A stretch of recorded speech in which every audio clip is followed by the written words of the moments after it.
Drafting Archetypes is brought to you by Grey Viking Games. Check them out with our affiliate code link in the description.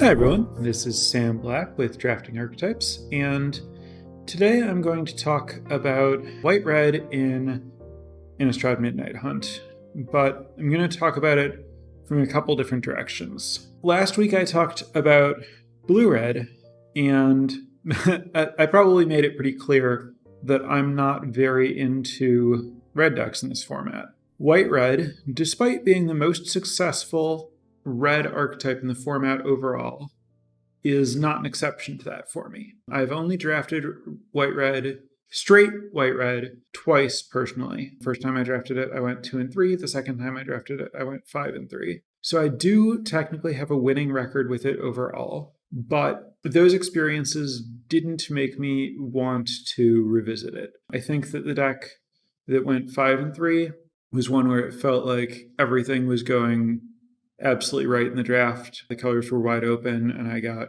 just a really, really high number of really high quality, high rarity cards. And it didn't feel very easy to replicate, and it still felt a lot harder to actually win games with than I wanted. I mean, a lot of the games were kind of like a cakewalk where you just like draw well and run over people, but it still just felt like more could go wrong than I would expect for a deck that was like similarly high ranking relative to its archetype in a different archetype. Basically, I don't think where I'm at with white-red is I am not completely unwilling to draft it, but if I start a draft with a premium red or white card, I don't expect that I will be playing a red-white deck. I expect that I will be attempting to play that red and white card, but that I still don't expect to want to have more than 1 or 2 mountains in my deck. For me to actually end up red-white, I need to start with a premium red or generally red-white card, or at least a premium card in one of those colors, and then continue to get past more premium cards without getting an on-ramp into multicolor blue or green. So, or, I mean, like if I first pick a red-white bomb, then I might second pick another premium red-white card over an Eccentric Farmer.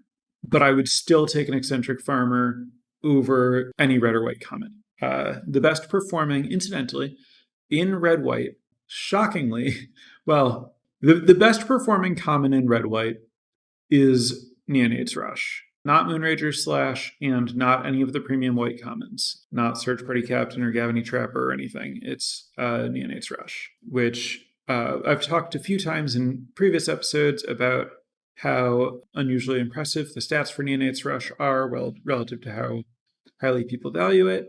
My primary takeaway from Neonate's Rush being the best performing common in red-white is you shouldn't get excited about any of these commons. So if I first pick like an Angel Fire Ignition, I think is what it's called, the rare, then I'm going to take an Eccentric Farmer, an Organ Hoarder, or an Evolving Wilds over a Moonrager Slash so that I can splash the Angel Fire Ignition. But if I get past a Sacred Fire, then I'll take the Sacred Fire. And now I have an Ignition and a Sacred Fire, and I'm still going to try to splash those cards into a deck with other colors. But if I then get past a Gavany Dawnguard, then I'll take that. And now I have a card that's good and harder to splash. And so if from there I continue to get past good red and white cards, I'll keep taking them. And at some point it'll become clear that red-white's open and I'll draft red-white. But I could be 4 picks into red-white, and if I see a sign that blue or green is open and there's not a good red-white card in that pack, or not an exceptional red-white card in that pack, I'll take any off-ramp into splashing instead of being base red-white. And I really genuinely recommend drafting red-white this way. I think that whenever you're drafting red-white based on having good red and white cards, you should be looking to pivot into using more colors also. You should be taking Evolving Wilds and Jack-o'-lanterns and Eccentric Farmers and Organ Hoarders over anything that's not premium uncommons, or if you're deep enough, the deeper you are, the lower the threshold needs to be to take the red-white card. So like early on, it needs to be like an uncommon bomb. Eventually you're like, okay, well, now I'm far enough that I would actually like this premium common removal spell. And then a few more picks in, if all you have is red and white, you get to the point where it's like, well, now I'm seeing this, eccentric farmer, but there's also a search party captain, and it's just more likely that I'm going to use the search party captain, so I'll take the search party captain. And at that point, you might be like, okay, now I've missed the boat. Someone else is going to be doing this multicolor thing, and I'm going to just look for cheap red and white cards to enable this search party captain. And that point should exist. It should be possible for you to at some point say okay, I get it, red, white's open, especially if you're in a draft where you table a good, a premium red white card. That's the best sign that you're just going to get it all and you can really move it. But for the most part, because there aren't any good commons, the whole archetype is just acceptable removal, acceptable 2-drops, and premium uncommons. That's it. That's the whole deck. Given that, it's easiest to just use the premium uncommons and rares and mythics in a deck that has good commons. It's not that all of the commons in red and white are unplayable. It's that they're all interchangeable 2-drops. Exactly interchangeable 2-drops. There are some 1-drops that are fine. It's okay to play Lunarch Veteran, Gavany Trapper, Voldaren Stinger. But really, what you're getting out of commons is Neonate Thrush, Moonrager Slash, Burn the Accursed, Blessed Defiance, and then mostly just interchangeable 2-drops, Cathar's Commando, Candlegrove Witch, Festival Crasher, and Lambhold Harrier. Commando, Witch, and Festival Crasher all have win rates within 0.1% of each other, and then Lambhold Harrier is a fraction of a percent below them. And I think as far as just if you're drafting red-white, what are the traps to avoid? What are the things to know when you're drafting? How do you draft this? It's prioritize all of the great uncommons, especially the uncommon 3-drops, because you're not going to get common 3-drops that you want to play. So the value of over replacement on the 3s is huge, and the value of replacement of an uncommon 2 is nothing. The uncommon 2s aren't better than common 2s. Well, Thermo Alchemist is a little better, but whatever. You really want to get those the Cavaliers and the Dawn Guards. If you have to play a common 3, you want your common 3-mana creature to be Search Party Captain. You want to have a 1 or 2 drop that lets you play Search Party Captain on turn 3. And if you don't, failing that, the next best common is Brimstone Vandal, which is considerably ahead of the others. I would consider it not disastrous, but bad if you have to put Morning Patrol in your deck. And then you really don't want to play the common 3/2s. There are 3 of them, they're all bad. And then you can also play Gavany Silversmith, Famished Foragers, and in a pinch, you can play Clarion Cathars, which is a card that I like a lot in white-black and white-green, but I don't think it's aggressive enough for red-white, and it's just not good enough for blue-white. But because green-white really values having the 2 different bodies with different powers to get Coven, and white-black really wants the 1/1 token to sacrifice. It's good in those decks, but you don't really want another 4-drop, and it's not better than the other ones you have access to in red-white, so you would prefer not to play it. Basically, I think the archetype is pretty simple. The biggest trap is trying to have a smooth curve rather than just taking all of the 2s over all of the common 3s so that you don't put the common 3s in your deck. The card is 10% better for a full mana more. So even if you already have 7 2-drops, you'd rather just have an 8th 2-drop instead of a 3-drop, just in case you happen to draw it as your 2. The 3s are just not worth an extra mana. That said, I don't think that there's... I think red-white's just really straightforward to draft as red-white. You should prioritize Rush and Slash over every common creature. You should prioritize them under every good uncommon. You should be prioritizing the removal over the tricks. The tricks are like acceptable, but not great. For the most part, you're like not really looking to get into combat because you want to use removal to get through. You don't have enough keywords. Like you don't have a common lifelink creature, and you don't have playable equipment.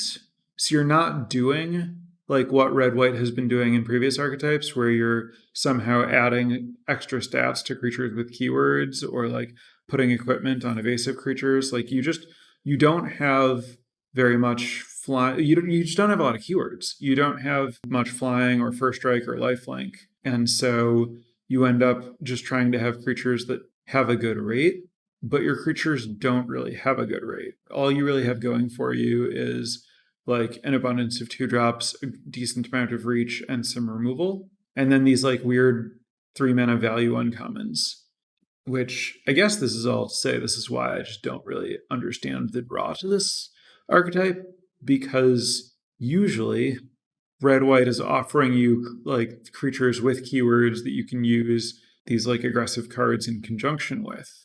That's not present. The best you can do is just like play some creatures, play some removal spells, and attack. So basically, I think Root Coil Creeper is one of the best red and white uncommons. In case you don't know what I'm talking about, Root Coil Creeper is the blue-green uncommon. This late in the format, I'm assuming that I'm speaking as if people are familiar with most of the cards.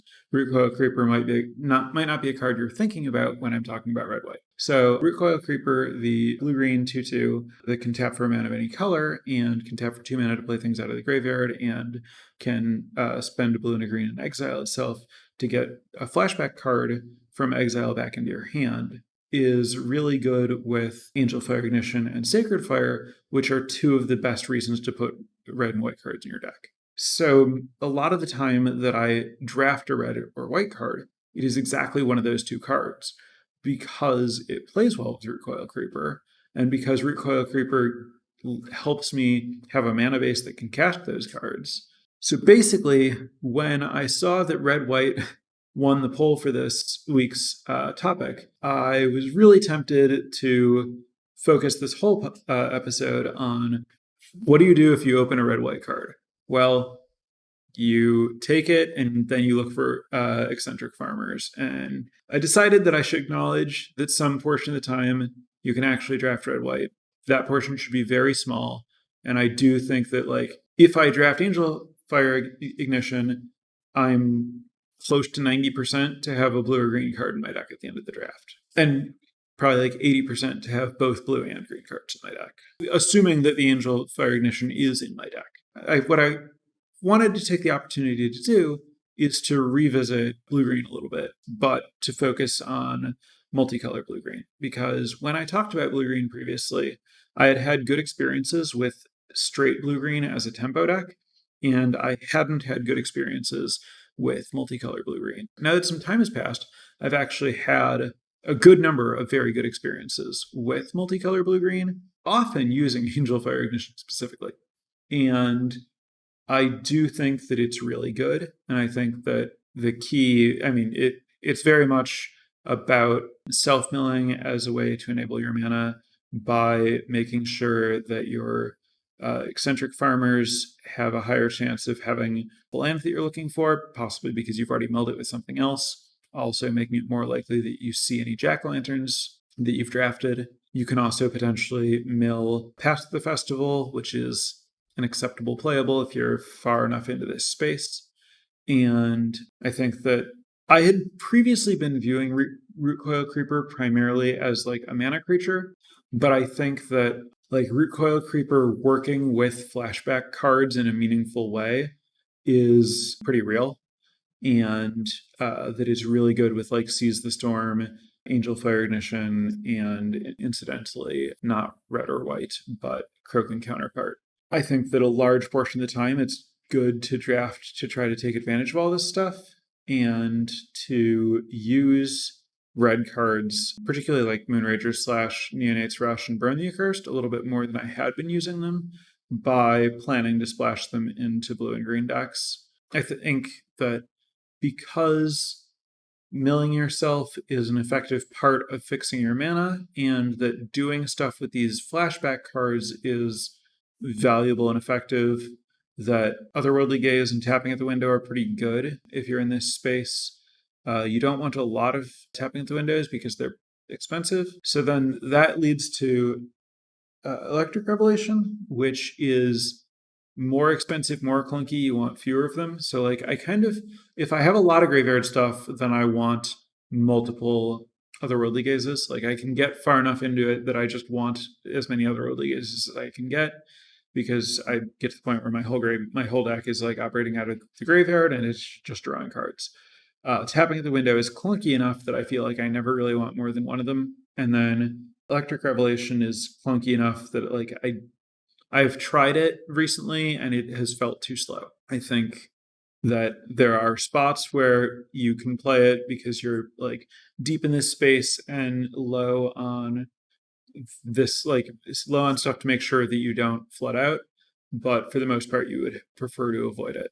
I've learned some other things, like Larder Zombie isn't really where you want to be in these decks because you don't care enough about what you draw. You want to build your deck such that you always have stuff to spend your mana on, and your graveyard is filling naturally, and so you don't want to play a card whose sole purpose is to like slowly mill you. I guess it can block, but it doesn't do that like in a way that you need, and it just like isn't very effective at being Larder Zombie because you don't have a lot of tokens in these decks. You often want to look for a low creature count, high spell count to use the Storm well, to have a bunch of flashback stuff. You don't necessarily care if Tapping at the Window isn't great at hitting creatures, as long as most or all of your non-creature spells are flashback, then you're getting value whether you hit a creature or a flashback spell. Similarly, while I love cards like Startle and Flip a Switch and Revenge of the Drown, in the like tempo versions of blue-green, I'm a little bit lower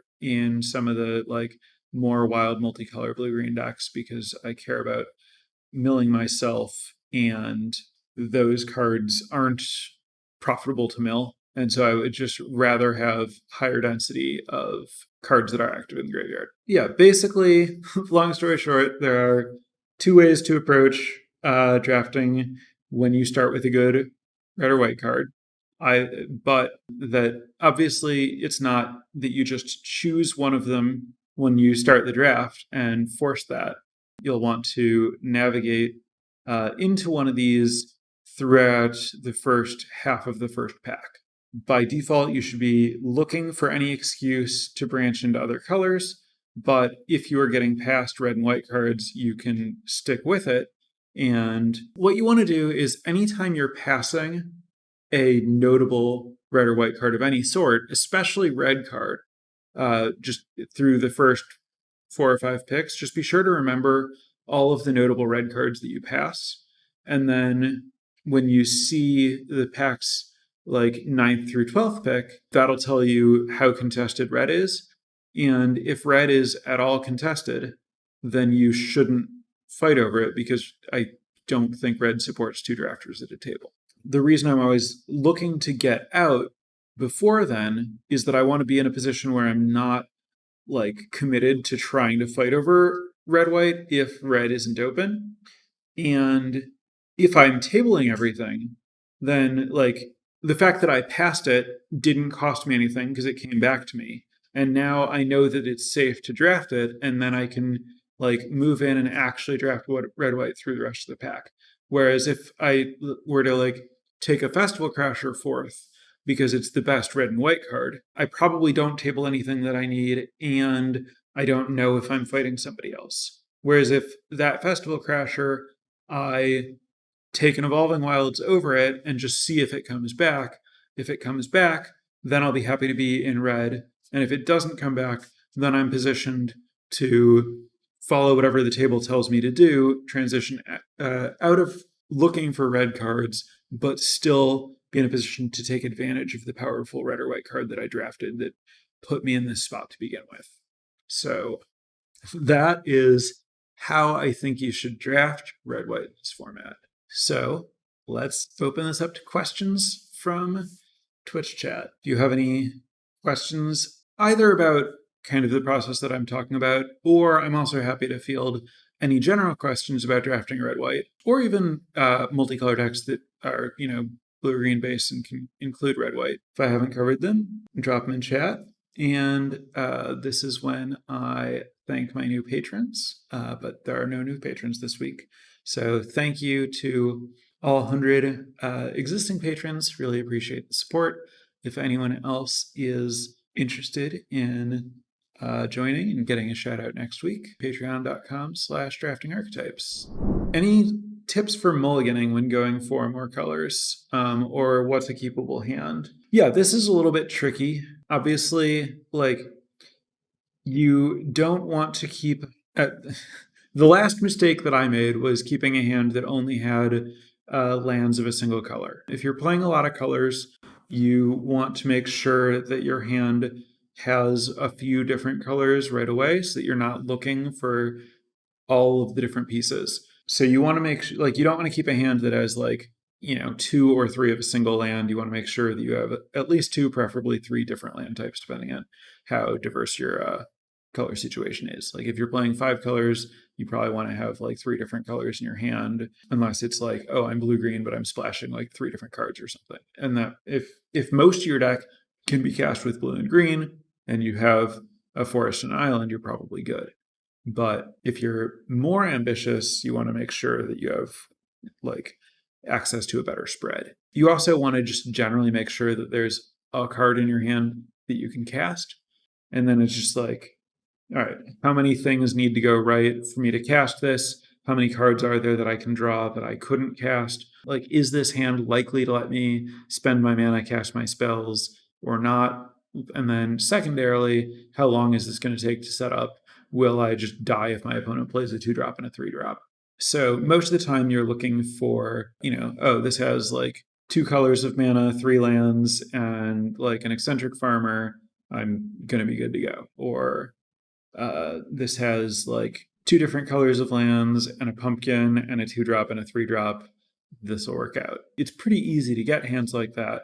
So if you're just okay, forest, mountain, when I have 1 red card in my deck, and then I have 2 blue cards and a green 3/1 creature, and I don't have any way to find an island, I don't have a pumpkin, and I need to find an island in the first 3 turns or I'm going to lose, you likely have to mulligan that, but it's going to depend on okay, well, how many cards are there in my deck that can find this blue mana for me? If you have a lot of Evolving Wilds and Eccentric Farmers, you're well, actually, it's pretty hard for me to fail to draw a way to get blue in the next 3 turns, then you can keep. So the other tricky part about answering this is it really depends on how good the fixing is in your deck.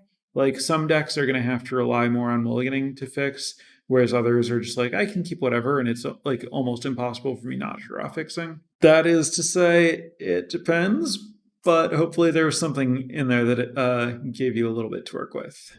Next question, how many jack-o'-lanterns do you want in your multicolor decks, and what is your limit generally? I've played up to 4.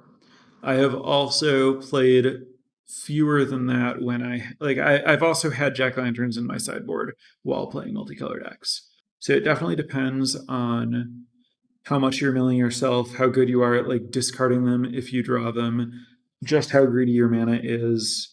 Obviously, the more ludicrous bombs you have that you can splash but need a jack-o'-lantern to be able to support, the more jack-o'-lanterns you want to play. So for example, I'm more likely to play a lot of jack-o'-lanterns when I'm trying to splash Laisa in a green-white deck, whereas if I can get away with not playing jack-o'-lanterns, I will happily play the smallest number that I need to make my mana work more reliably. Jack-o'-lantern is a necessary evil, not a feature. So this is the kind of thing that it's hard to give exact numbers for. You're going to have to kind of learn to feel it out. But the answer is play as many as you have to, but don't play more than you have to, and get good at assessing how many you need, unfortunately. Next question, how do you factor Eccentric Farmer into your color source counts when you play multicolor decks? This is another one that is context dependent, because it depends on how many other ways you have to mill yourself, how many Evolving Wilds you have specifically, because if you've drawn an Evolving Wilds, then Farmer's guaranteed to get you whatever you want, and how many lands of the color you're trying to count it as you're playing. So like if I'm playing blue-green and I have 8 forests and 9 islands, I'm going to straight up count Eccentric Farmer as a blue source, because if I imagine that I have 3 lands in play and I'm playing Eccentric Farmer, then it's like I've already drawn like 10 cards. I'm looking at 3 more. Like I basically have to either hit an island or have dug close enough that I'm going to hit one very soon. Like it's just so hard not to have blue by turn 4 if I have 9 islands in my deck and I've cast an Eccentric Farmer. Whereas if I like put a mountain in my deck and I have 3 Eccentric Farmers and no other self-mill and no Evolving Wilds, it's like, I mean, this Eccentric Farmer's 3 more looks to find that one mountain, but like realistically, it's not going to like get me there very often. So it counts as a pretty small fraction. So it depends. And the range is anywhere from, oh, there are 3 Evolving Wilds in my deck, and I'm going to be specifically looking for Evolving Wilds when I mulligan, because it means that all of my farmers are perfect fixing, and any hand with an Evolving Wild can basically cast all my spells, is just like a completely different situation from I don't have any Evolving Wilds and I don't have other self-mill, and I'm viewing this Eccentric Farmer basically the same way that you would view an Organ Hoarder, which is, definitely not that in terms of like what it means for your fixing. So there isn't a number. You just have to like think about how likely is it that you'll get the color that you're looking for if you draw a farmer. This question was asked with the understanding that I may have already touched on it. It's what's the best card or sign that red-white, like that you should move into red-white? And the answer is not so much, oh, if you see, exactly Sacred Fire, then you should move in. It's really just if you see any red-white card very late. It's much more about like how late are you seeing the thing that goes in this deck than it is how great is the thing. When you're drafting blue or black that have like a lot of good cards, sometimes you'll see like a pretty solid card, say like a Flip the Switch, kind of late. And maybe that means it's open, or maybe it means that this pack had 3 better blue cards than Flip the Switch. Whereas with a red-white card, there are so few good red-white cards that if you see like just whatever would have been likely, like any notable red or white card was probably the best red or white card in its pack.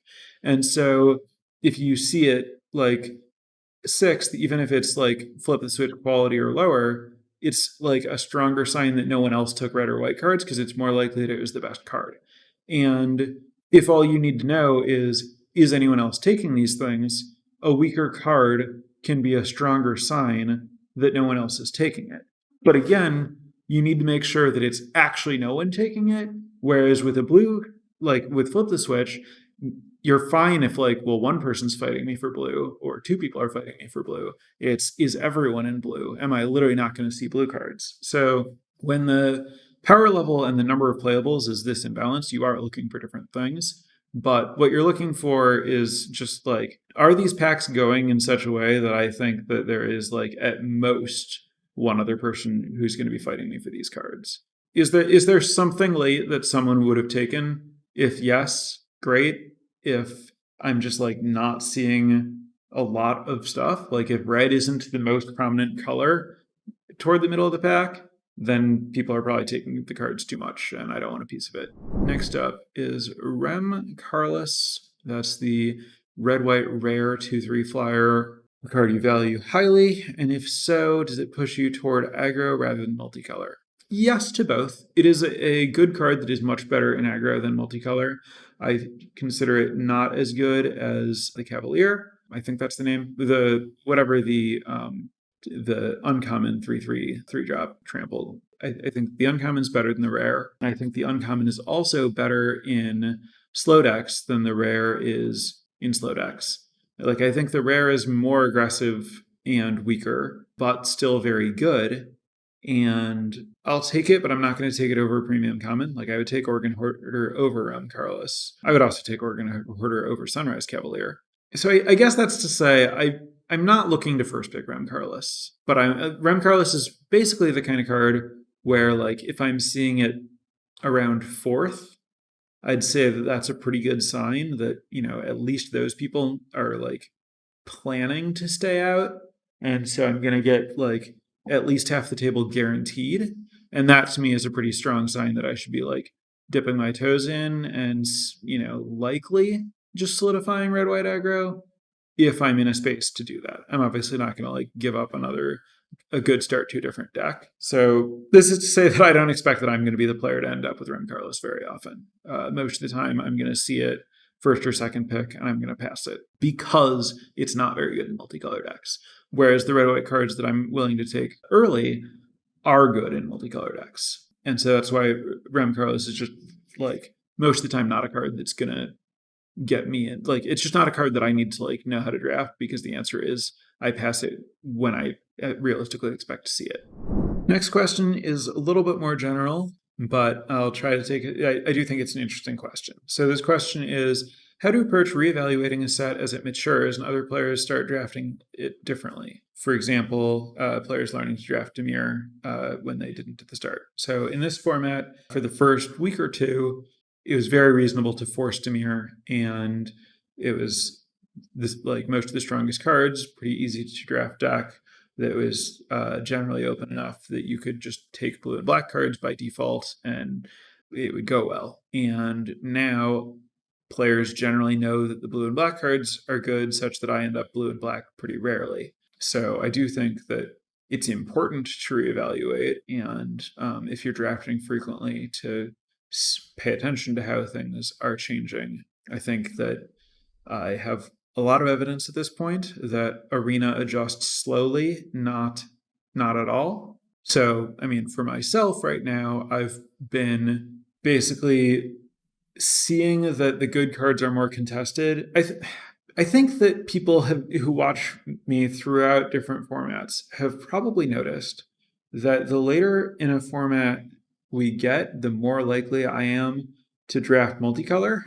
And I don't know if people's perception is that I just like to figure out how to draft multicolor eventually, or I like feel like I should try other stuff and then I get bored and start drafting multicolor because it's fun or something.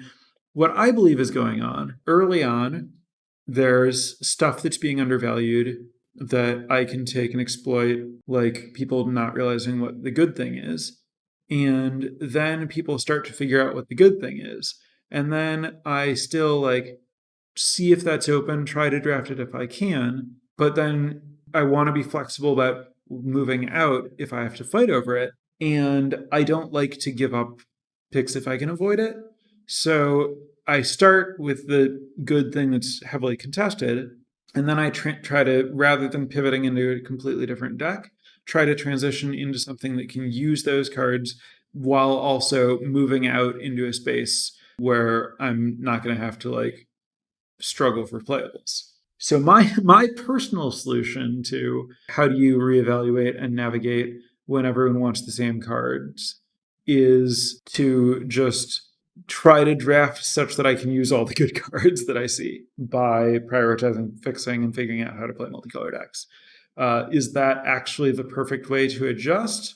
I don't know. Works for me. I think there are other good players who do it differently, though, and have success doing it differently.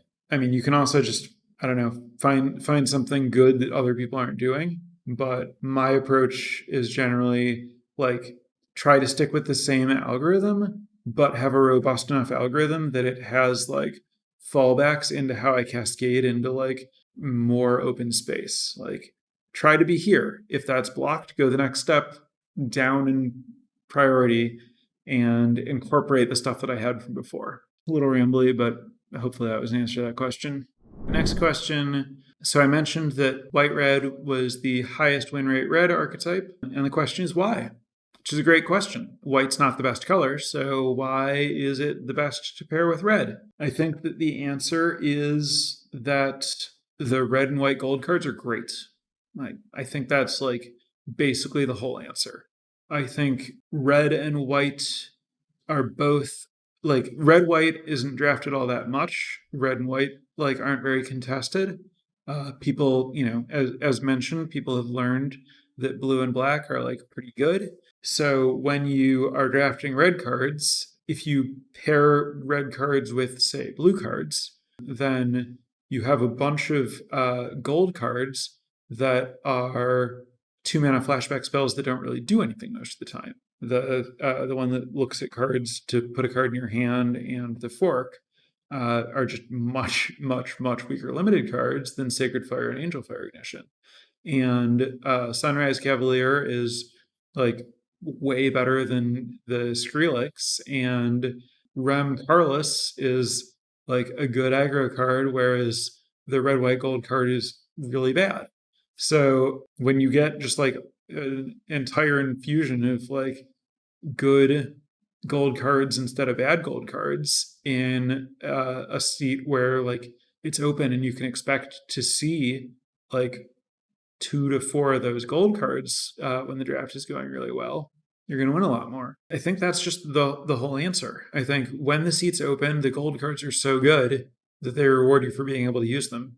The red cards themselves kind of play pretty similarly with any other color, so that's my guess there. Next question, what do you think of Geistflame Reservoir? Its stats in red-white aren't very good.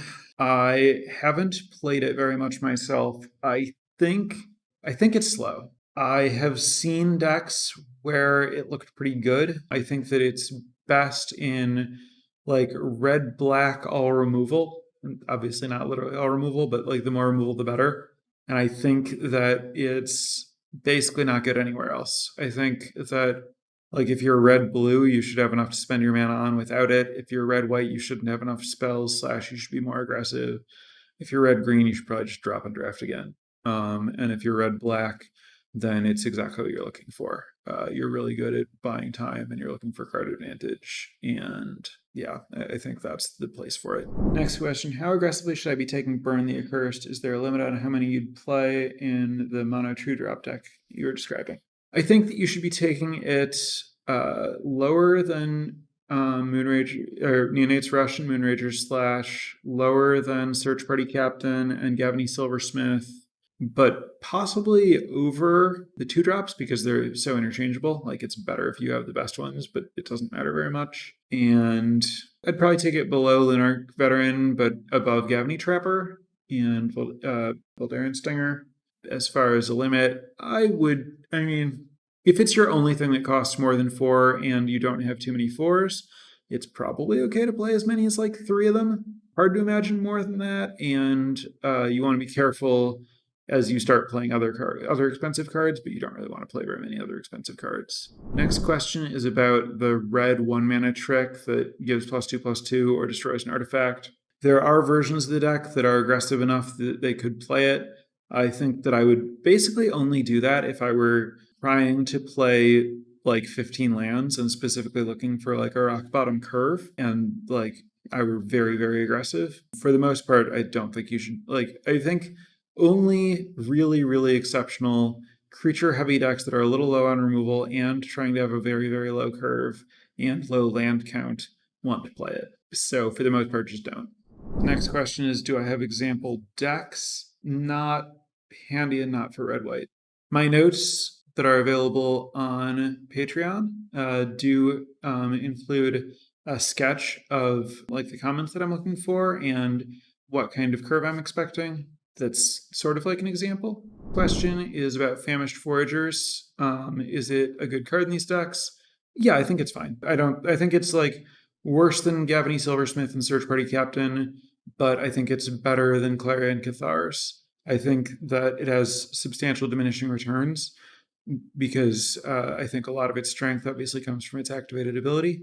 I think having its access to the activated ability is nice, but like I don't really want to play a 3rd copy. I think it's fine to play 2 of them if you don't have a lot of other 4s, but you want to keep like your 4-drops kind of to a minimum. Like it's a strong card in a role that the deck doesn't really want a lot of because you just like don't want a lot of 4s, and Gavany Silversmith's higher like immediate impact and better for your strategy, but like discarding lands that you don't flood out is like pretty strong and important if you end up like going long, and it plays pretty well with the uncommons that want you to like Gavany Dawnguard and Sunrise Cavalier that are happy to have you just like, oh, I'm not going to spend my mana this turn. I'll go to night. I'll use my guy to like discard some lands and find some spells or whatever. But it's not a priority. They go late enough that you'll get as many as you need most of the time. Play one or two to round out your deck, but don't like think of it as any kind of sign or take it aggressively. All right,